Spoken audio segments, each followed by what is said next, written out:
మాకు maths, physics, chemistry ఈ basic knowledge అని మాకు అవసరం లేదు. నాకు టెక్నికల్ నాలెడ్జ్ కావాలి. టెక్నికల్ నాలెడ్జ్ ఉంటే బీటెక్లో మేము హ్యాపీగా ఈజీగా పాస్ కావచ్చు. మేము డిప్లొమా తీసుకుంటాం. అలాంటి మమ్మల్ని తీసుకెళ్ళి స్కిల్ వర్కర్స్ కింద పెడితే మాకు ఏ లాభం ఉండదు. మేము బీటెక్ పోవాలని చెప్పేసి మా పార్టీ. ఏం పేరు బేటా నీ పేరు? హేమంత్ సార్. ఎక్కడి నుంచి వచ్చినావు? మంచిర్యాల. ఓకే. ఏ ఇయర్? Third year sir. ఇప్పుడు 3 years చదువుకొని మళ్ళీ పోయి మేము ఒక కార్పొరేట్ లేబర్ కింద పనిచేస్తే మాకేముంటుంది సార్ రెస్పెక్ట్?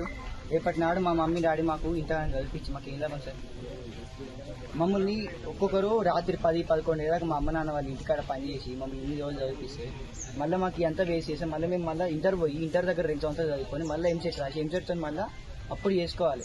మళ్ళీ 3 సంవత్సరాలు వేస్ట్ మాకు. మళ్ళీ ఇప్పుడు మళ్ళీ చేసుకుని ఇంటర్ వేస్ట్ మాకు. అందరికీ ప్రతి ఒక్కరికి మేము బీటెక్ చేసి ఇంజనీర్ కావాలని చెప్పేసి జాయిన్ అయ్యి ఇప్పుడు ఆ బీటెక్ అనేది మాకు పాత్వే తీసేస్తే మాకు ఈసెట్ అనేది క్యాన్సిల్ చేస్తే మాకు వైట్ కలర్ జాబ్స్ పోతే, మాకున్న రెస్పెక్ట్ పోతే, మాకున్న డిగ్నిటీ పోతే.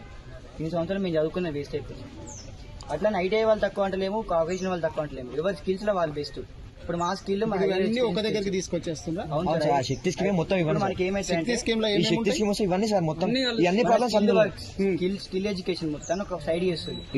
మన స్కిల్ ఎడ్యుకేషన్ తో పాటు టెక్నికల్ ఎడ్యుకేషన్ ఇది. ఈ ఎడ్యుకేషన్ తీసుకున్న తర్వాత మన బీటెక్ లో మనం ఈజీగా మనకి స్కోప్ ఉంటుంది. ఇది బేసిక్ నాలెడ్జ్. ఇంజనీరింగ్ కి బేసిక్ నాలెడ్జ్, సబ్ ఇంజనీరింగ్. ఇప్పుడు స్కిల్ యూనివర్సిటీ అంటే ఆనంద్ మహేంద్ర గారిని వైస్ చైర్మన్ వీసీగా పెట్టింది అదే. దాని కిందకి అన్ని తీసుకొచ్చారు. ఇప్పుడు ఈ ఐటీఐ, పాలిటెక్నిక్ అన్ని కూడా అదా ఒకదాని కిందకి తీసుకొచ్చారు.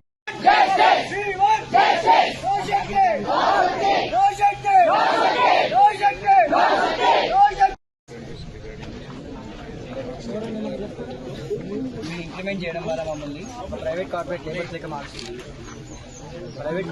లెక్క మార్చుకొని వాళ్ళకి స్కిల్స్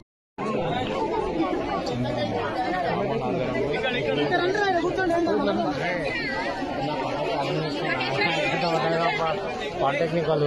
అరే ఎండుందమ్మా ఇట్లా